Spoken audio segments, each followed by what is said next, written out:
వచ్చే దేవుడు. ఈ దేవుడు అసాధ్యమైన దేవుడు అండి. నువ్వు ఆరాధిస్తున్న దేవుడు, నీవు నమ్మిన దేవుడు గొప్ప దేవుడు అండి. మనము నమ్మదగిన వారము కాకపోయినప్పటికీ మనం ఆరాధిస్తున్న దేవుడు నమ్మదగిన దేవుడు. ఒక గ్రామం ఉందంట, ఆ గ్రామంలో వివాహం జరుగుతుందంట. వివాహం జరుగుతున్న సమయంలో యేసు ప్రభువుని ఆహ్వానించారంట. యేసయ్యని ఆ వివాహం ఇంటి వారు ఆహ్వానించారంట అండి. యేసయ్య కూడా ఇంటికి వచ్చేసారంట. అందుకే ఈ దినపు వంశం ఏంటనగా, నీవు పిలిస్తే నీవు నమ్మిన దేవుడు. గట్టిగా చెప్తాం, మనం పిలిస్తే వచ్చే దేవుడు, మనం ఆరాధించే దేవుడు. మనం తండ్రి అని పిలవగానే నేనున్నాను అని పలికే దేవుడు, మనం ఆరాధిస్తున్న దేవుడు. ఆపదలో ఉండి కన్నీరు కలిస్తే కన్నీరు తుడవడానికి వచ్చే దేవుడు అండి. బలహీనతలో ఉంటే స్వస్థపరచడానికి వచ్చే దేవుడు అండి. ఆర్థిక ఇబ్బందుల్లో ఉంటే అభివృద్ధి చేత సమృద్ధి చేత తృప్తి పరిచే దేవుడు అండి, మనం ఆరాధిస్తున్న దేవుడు. హల్లెలూయా. జీవితంలో విఫలమైపోయి, జీవితంలో ఫెయిల్ అయిపోయి, జీవితంలో నిరాశలోకి వెళ్ళిపోయిన వారిని ఒంటరి బ్రతుకులో జెండగా ఉండి నడిపించే దేవుడు, మనం ఆరాధిస్తున్న దేవుడు. మనుషులైతే ఒకవేళ ఒంటరితనం చేయొచ్చేమో, కానీ నేను నీవు ఆరాధిస్తున్న దేవుడు అర్ధరాత్రి వేళ పిలిచిన ఎందుకు వచ్చేస్తాడు. మధ్యాహ్నం కేక వేసిన వచ్చేస్తాడు ఆయన. సాయంత్రం కేక వేసిన వస్తాడు ఆయన. ఎప్పుడు కేక వేసిన కులికని నిద్రపోని దేవుడు నీ ముందు నిలిచి ఉంటాడు. ఇంటి వారంట యేసుని ఏం చేస్తారు? ఆహ్వానించాలి. యేసు ప్రభుని, దేవుడిని, నేను రాను, నాకు కొలత పని అనలేదంట. వాడు పిల్లవగానే యేసయ్య వచ్చేందుకు లోటు ఉండకూడదు. అక్కడ అభిషక్తులైన దైవ సేవకులు మన ఇంట్లో అడుగు పెట్టారనుకోండి, అప్పుడు మనం ఏమనుకుంటాం? నా ఇంట్లో ఉన్న కష్టాలు తీరిపోతాయి, నా ఇంట్లో ఉన్న బాధలు తీరిపోతాయి, నా ఇంట్లో ఉన్న ఇబ్బందులు తీరిపోతాయి, నా ఒంటిలో ఉన్న రోగము తగ్గిపోతుంది, నా ఇంట్లో ఉన్న శోధన తొలగి. ఇదే ఆశ కదండి మనందరికీ, నమ్ముతాం కదండి. కానీ యేసయ్య వచ్చాడు కానీ అక్కడ ఏ కార్యం చేయలేకపోయారు. యేసయ్య ఆహ్వానం పొందుకుని ఏం చేశారంటే ఆయన పిలవగానే వచ్చారు, కానీ పని చేయగలదంట. పిలవగానే వచ్చారు ఆయన. ఆ వివాహంలో ఉన్నారు ఆయన. ఆయన ఉన్నారు, ఆయనతో ఉన్న శిష్యులు ఉన్నారు, ఆయన తల్లి ఉన్నారు, అందరూ ఉన్నారు. యేసు ప్రభువు ఉన్నారు, కానీ ఆయన ఏం చేయలేదంట కార్యము. ఇది నాని దైవ జనంగా మా దేవుడు మాట్లాడుతున్నారు. నువ్వు పిలవగానే నీ ఇంటికి వచ్చేస్తున్నాను, నీతోటి కార్యం చేయడం ఆలస్యం అవుతుంది. ఎందుకంటే నాకు కావలసిన గుణ లక్షణాలు నీలో లేవు. మనం అనుకుంటాం యేసు ప్రభు దగ్గరకు వస్తే, యేసయ్య వస్తే నాకు ఆశీర్వాదం వచ్చేస్తాయి. యేసు ప్రభు దగ్గరకు వచ్చి యేసయ్యను నమ్ముకుంటే నాకు మేలులు జరుగుతాయని. యేసు ప్రభు దగ్గరకు వచ్చి యేసు ప్రభుని ఆరాధిస్తే నా రోగం తగ్గిపోతుందని. యేసు ప్రభు దగ్గరకు వస్తే నా లోటులు తీరిపోతాయని. యేసు ప్రభు దగ్గరికి వస్తే నా కష్టాలు తీరిపోతాయని. యేసు ప్రభు దగ్గరికి వస్తే నాకు నా శాపము కొట్టివేయబడుతుందని మన జీవితంలో ఆశతోనే దేవుని దగ్గరకు వస్తాం. ఆశతోనే ఇంటికి రావయ్యా యేసునాక మా రక్షణ మాట. మా ఇంటికి నువ్వు వస్తేనే నాకున్న కష్టాలు తీరిపోతాయి ప్రభువా అని యేసయ్యని ఆహ్వానిస్తా. అయితే యేసయ్య నిజంగా నువ్వు పిలవగానే నీ పిలుపుని విని ఇంటికి వచ్చేసాడండి. ఈ పెళ్ళింటికి వచ్చేసాడండి యేసయ్య. రాగానే లోటు కనబడుతుందంట. తల్లి చూస్తుందంట, అయ్యో బాబోయ్ నా కుమారుడు ఉండగా లోట అనుకున్నంట. తల్లి అంట యేసు ప్రభు అంటది, అయ్యా ఎక్కడుంది మాటలు? యోహాను సువార్త 2వ అధ్యాయము 1 నుండి చదివితే ఉంటాది. అందరికీ తెలిసిన వాక్యమే. మనం అనుకుంటామండి యేసయ్య వస్తే కార్యాలు జరుగుతాయి. అసలు ఎవరికి కార్యాలు జరుగుతాయి? ఎవరి జీవితంలో మేలు జరుగుతారు? యేసయ్య వచ్చిన ఇంటిలో కార్యాలు జరగాలంటే, ఆ యేసు వచ్చిన యేసు పని ప్రారంభించాలంటే, వచ్చిన యేసు ఉనికిని చూడాలంటే, వచ్చిన యేసు యొక్క అద్భుతాలు చూడాలంటే, వచ్చిన యేసు యొక్క మహత్కార్యాలు చూడాలంటే, నీ కుటుంబం ఆశీర్వదించబడాలంటే వచ్చిన యేసుని ఓరక కూర్చోబెట్టకూడదండి. వచ్చిన యేసు యొక్క పనులు ప్రారంభించాలంట. ఆ పనులు ప్రారంభించాలంటే నువ్వు అనొచ్చక్క, ప్రతి శుక్రవారం, ప్రతి ఆదివారం, ప్రతి శనివారం నేను దేవుని మందిరానికి వస్తున్నాను కదా, నాకెందుకు కార్యాలు జరగట్లేదంటే జరగమంటే. రెండోది నేను కానుకిస్తున్నాను కదా, మరియమ్మ ఏం చేస్తారు? కాబట్టి ఆయన యేసు ప్రభుకి, అయ్యా కుమారుడా, ఇక్కడ ద్రాక్షారసం అయిపోయిందయ్యా, నీ వల్ల ఇది సాధ్యమని నేను నమ్ముతున్నాను, కాబట్టి నీవు ఈ కార్యం చేస్తాను నమ్మి నేను అడుగుతున్నాను, కాబట్టి ఈ కార్యం చేయయ్యా. మన బంధువులయ్యా, నువ్వున్న కాడ ఆశీర్వదించబడుతుంది తప్ప అక్కడ శాపం అనేది ఉండదు. నువ్వున్న కాడ దీవెనే తప్ప లోటు ఉండదయ్యా. కాబట్టి నువ్వు కార్యం చేస్తే ఈ లోటు తీర్చబడుతుంది, నీకు ఘనత వస్తుందయ్యా అని ఒకవేళ తల్లి చెప్పుంటుందండి. కానీ యేసు ప్రభు అంటున్నారు అక్కడ, అమ్మా నాతో నీకేం పని. ఈ దినాన్ని నిన్న ధ్యానిస్తుంటే దేవుడు అన్నారు, దైవ జనంగమా వచ్చుచున్న మీరు ఎలా ఉన్నారో చెప్పండి. సేవకురాలు ప్రార్థన చేసేస్తే నా కార్యం జరుగుతుంది, సేవకురాలు అస్తం వేస్తే కార్యం జరిగిపోతుంది, సేవకుడు ప్రార్థన చేస్తే కార్యం జరిగిపోతుంది. దేవుడు అంటాడు, మమ్మల్ని అంటున్నాడు ఆయన, నువ్వెవరు అని నన్ను అడుగుతున్నారండి. నా సమయం ఇంకా రాలేదు.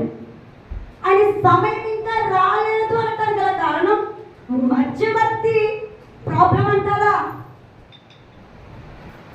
సమయం రాకపోవడానికి గల, అమ్మా నాతో నీకేం పని, నువ్వు మనవి చేస్తావు కదా, ఆ మనవి నేను అంగీకరించాలి, కానీ ఇంకా నాకు ఎందుకు సమయం రాలేదయ్యా అని ధ్యానిస్తే, ఎందుకు సమయం రాలేదు ప్రభువా అని నేను వాక్యము ధ్యానిస్తూ దేవుని ప్రత్యక్షత కొరకు కనబడితే, దేవుడు అంటున్నా అక్కడ నాకు కావలసిన గుణగణాలు కనబడాల, నాకు ఇష్టమైన వస్తువులు కనబడాల, నాకు ఇష్టమైన తీరువలు కనబడాలి. అందరు హ్యాపీగా ఉన్నారంటండి. అందరు తాగేవాళ్ళు, పెళ్ళంటే ఏంటండి, తాగేవాళ్ళు తాగుతారు, ఎంజాయ్ చేసేవాళ్ళు ఎంజాయ్ చేస్తారు, వారి ఇష్టానుసారంగా ఉంటారు. కానీ పిలిచిన యేసుని ఎవరు కూడా మధ్యవర్తి అంటే, ఆదివారం మందిరానికి వచ్చేస్తాను కదా ప్రభు, నాకు కార్యం చేసేస్తావు అంటే కార్యం చేయడం ఆయన 2 లక్షల రూపాయలు కోరికి ఇస్తున్నాను కదా ప్రభు, నేను అడిగి నువ్వు ఇచ్చేస్తుంటే ఎవడంటాడు? అర్థమవుతుందండి? నేను పరిచయం సాపలు వంటలు లేకపోతే వచ్చిన వారికి ఆతిథ్యం ఇస్తున్నాను, వచ్చిన వారి ప్రేమతో చక్కబెడుతున్నాను అంటే ఆయన కార్యం చేయనంటండి.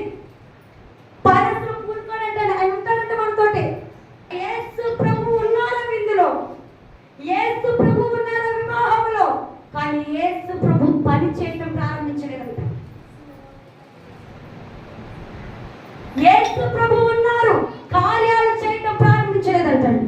అటువంటి సమయంలో ఆయన అంట అక్కడ ఉంటదన్నమాట, శుద్ధీకరణ జరగాలంట. కార్యం జరగాలంటే ఏం జరగాలి చెప్పాలి? ఏం జరగాలి?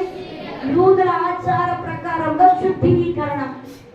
ఆనాడు ఆ బాణల్లో వేసి నీళ్ళు ఉంచితే ఆ వచ్చిన వారందరూ కాళ్ళు కడుక్కుని వచ్చేవారు, కానీ అక్కడ శుద్ధీకరణ లేదంట.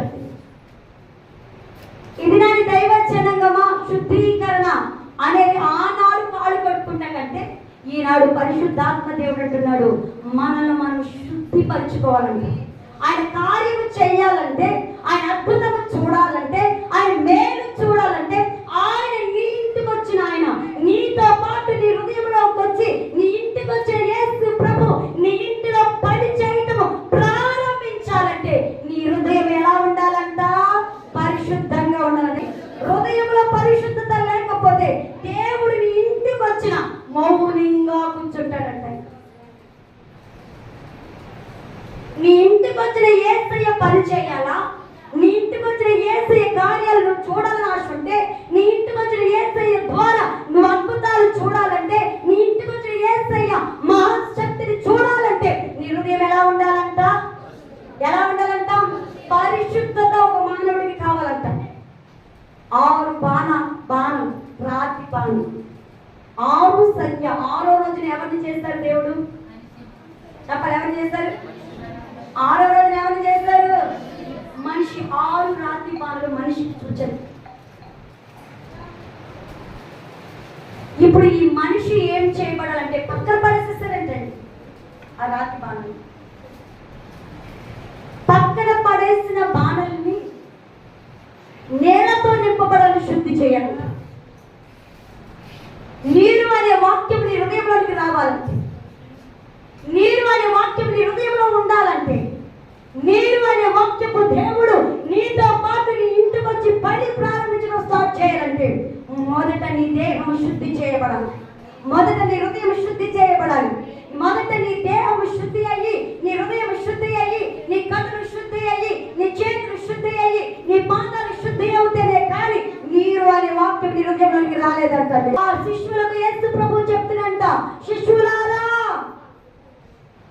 మనల్ని ఏం చేయాలి?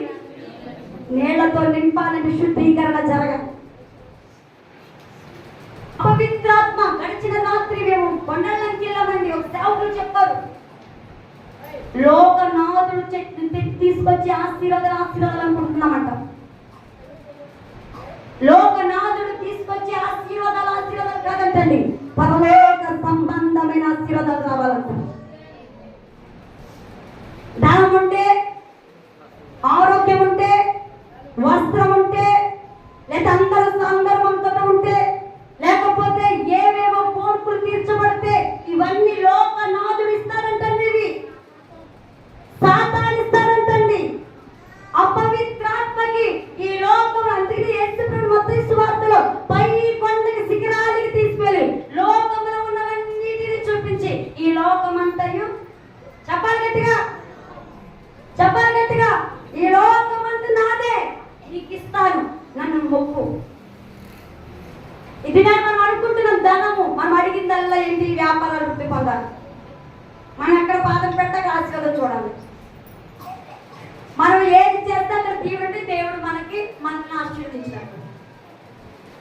దేవుడు అంటున్నాడు, ఇది కాదండి ఆశీర్వాదం, పరలోక సంబంధమైన మారు మనసు, రక్షణ, పరిశుద్ధాత్మ అభిషేకం, దేవునితో సహవాసం, ఆ నిత్య రాజ్యానికి వెళ్ళే ఏ తలంతులైతే, ఏ అనుభవాలైతే నువ్వు కలిగి ఉన్నావో, యాకోబు మండుతాడంట, యోసేపు అగ్నిగా తయారవుతాడంట. హల్లెలూయా. ఆత్మీయ అనుభవాలు, ఆత్మీయ అభిషేకం, ఆత్మీయతో ప్రార్థన జీవితం, ఆత్మలో విశ్వాసం, ఇవన్నీ మనకి లేకపోయినా ఆశీర్వదించబడ్డామంటే అదంతా మనకు మూఢనమ్మకం అంటండి. ఏలోక సంబంధమైన ఆశీర్వాదాలు కాదు, అది సాతాను ఇచ్చేవట. కానీ పర సంబంధం పేదలంగా ఉన్నాయని పర్వాలేదు. ఒక పూట ఆకలి అన్నం లేకపోయినా ఒక పూట పడుకుని తిరిగి ఆ రాత్రి సమయంలో ఉపవాసం ఉండి పడుకున్నా పర్లేదు, కానీ యేసు ప్రభువు ఉంటే చాలు. యేసు ప్రభువునే మన కుటుంబం అంతా నమ్మితే చాలండి. యేసు ప్రభువు వరకు మన జీవితాన్ని సమర్పించుకుంటే చాలండి.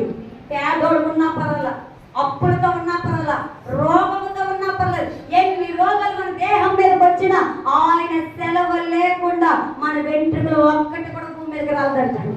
అయితే ఆయన మనలో కార్యాలు చేయాలంటే, ఆయన మన జీవితాలు అద్భుతాలు చేయాలంటే, ఆయన మన జీవితంలో పని చేయటము ప్రారంభించాలంటే మనం ఏమి చేయబడాలంట? పరిశుద్ధపరచబడాలి. నోటికి పరిశుద్ధత ఉండదండి, కన్నులకు పరిశుద్ధత ఉండదండి. దేవుడు ఉన్నారు నీతోటి, కానీ మౌనంగా ఉండిపోతున్నాను. దేవుడు వస్తున్నాడు నీతోటి, కార్యాలు చేయకుండా అలాగే నిలిచి చూస్తున్నానంట. దేవుడు ఉన్నారు నీ పక్కనే, కానీ దేవుడు పని ప్రారంభించాలంటే నువ్వు పరిశుద్ధత లేకపోతే దేవుడు ఏమంటున్నాడు? నువ్వు నా దగ్గరకు వచ్చి ఎన్ని వారాలు మొక్కినా నీ మొక్కు మట్టికి దానికి వెళ్తున్నారు. కానండి మనమే మన దేవుళ్ళే చక్కగా కార్యాలు. యేసు ప్రభు గొప్పోడని చెప్తున్నారు, ఇంకా పేదలుగానే ఉన్నారు. యేసు ప్రభు గొప్పోడని చెప్తున్నారు, వ్యాధులతోనే ఉన్నారు. యేసు ప్రభు గొప్పోడని చెప్తున్నారు, ఏదో కానీ ఎక్కడ ప్రాబ్లం? యేసయ్యలోనా? ఎక్కడ ప్రాబ్లం అండి? ఆయన కోరుకున్నది ఏంటంటే నీ హృదయం విరిగి నలిగిన హృదయం అంతా దేవుడికి అంగీకరణ, శుద్ధీకరణ జరిగింది. ఏది జరిగితే చెప్పాలండి, ఎక్కడెక్కడ జరగాలి శుద్ధీకరణ? హృదయము, నోరు, కళ్ళు, చెవి, ముక్కు, చేతులు, కాళ్ళు, దేహం అంతయు, మనస్సు అంతయు ఏమవ్వాలంట? శుద్ధి అవుతేనే యేసయ్య లోపలికి వస్తారు. ఒక అధికారి కుమార్తె చనిపోతే యేసయ్యని పిలిచారండి ఎక్కడికి? ఆయన ఇంటికి. కానీ ఆ ఇంటిలో ఖాళీ లేదంట. కుమారుడా నన్ను పిలిచావు, కానీ నేను ఖాళీ చేయాలంటే ఇక్కడ ఇలా ఉండటానికి వీల్లేదు, ఇది ఖాళీ చేయబడాలి. నేను ఆయన పిలవగానే ఇంటికి వెళ్ళిపోయాడంట. ఖాళీ చేయాల వెంటనే వీళ్ళందరినీ పంపిస్తేనే తప్ప నీ కూతురు నేను బ్రతికించను అన్నాడు. ఇది నా దేవుడు అదే చెప్తుంది. నీ దేహంలో, నీ హృదయంలో, నీ మనసులో, నీ కన్నుల్లో, నీ చెవుల్లో, నీ పాదంలో, ఈ దేవుడు ఉన్న ప్రతి ఒక్క పాప నుండి విడుదల పొందితే, పరిశుద్ధ పరచబడితేనే కానీ నీతో ఉన్న నేను నీ జీవితంలో కార్యము చేయలేను అని దేవుడు చెప్తుంది. ఆయన కార్యము చేయాలంటే మనము పరిశుద్ధపరచబడాలి. పరిశుద్ధపరచబడిన ఈ హృదయములోనికి, ఈ ఇంటిలోనికి ఎవరు రావాలంటే నీళ్లు అనే వాక్యం రావాలి. హల్లెలూయా. ఈ బాణలోనికి రెండో అంశం ఏంటండి? నీరు. చెప్పలేముంది, మన ప్రవర్తన అంతా, ఆలోచన అన్నీ ఉన్నాయి. అవన్నీ ఏం చేయబడాలి? పరిశుద్ధపరచబడతాయి. గోడ ఖాళీ కూడా తాగి వీల్లేదు, అంచుల మట్టుకు నీళ్లతో నింపబడాలంట. హల్లెలూయా. ఖాళీగా ఉండొచ్చు అతను సాతాను, మనం అంతా మాట్లాడుకుంటాం అంతే. ఆ ఒక్క మాటతోనే మన జీవితం అబ్బా దేవుడు తెలుసు అనుకుంటాం. కానీ దేవుడు అంటున్నాడు, నీ బాణ లేదా నీ గోళము, నీ డబ్బ ఎలా ఉండాలి నీ హృదయం అంటే అంచులో మట్టుకు నిండిపోవాలి. మన బాణలో పొంద శుద్ధి అవ్వాలి. రెండోది ఏం కావాలి? నీరు అనే వాక్యం వచ్చిన తర్వాత అద్భుతం అక్కడ జరిగిందండి. అప్పుడు యేసయ్య పని ప్రారంభించడం స్టార్ట్ చేశాడు. అప్పుడు యేసయ్య